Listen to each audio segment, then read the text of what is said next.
ফাল্গুনের শেষ প্রহরে যখন বাতাসে শিমুল পলাশের অগ্নিরঙা হাসি আর কৃষ্ণচূড়ার রক্তিম আবেশ ভেসে বেড়ায়, তখনই ধরণীর বুকে নেমে আসে দোল পূর্ণিমা, রং, প্রেম আর ভক্তির অপার উৎসব হয়ে। পূর্ণিমার নির্মল চাঁদ যেন স্নিগ্ধ আশীর্বাদ ছড়িয়ে দেয় চারদিকে, আর আবিরের কোমল পরশে মানুষে মানুষে গড়ে ওঠে মিলনের অদৃশ্য সেতু। শ্রীকৃষ্ণের বাঁশির মধুর সুর যেন বসন্তের হাওয়ায় ভেসে আসে, রাধার চিরন্তন প্রেমের আবেশে রাঙিয়ে তোলে হৃদয়ের অন্তরঙ্গ কোণগুলো। মন্দিরে মন্দিরে কীর্তনের ধ্বনি, শঙ্খের মিনাদ আর ফুলের সুবাসে ভরে ওঠে পরিবেশ। বৈষ্ণব ভক্তরা ভগবানের নামগানে আত্মহারা হয়ে ওঠেন। আবার শান্তিনিকেতনের প্রাঙ্গণে বসন্ত উৎসবের রঙিন আয়োজন।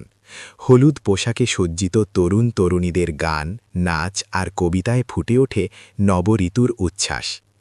এদিন যেন সকল অভিমান, হিংসা আর বিভেদের দেয়াল ভেঙে দিয়ে মানুষে শেখায় একসঙ্গে হাসতে, একসঙ্গে রাঙাতে, একসঙ্গে ভালোবাসতে।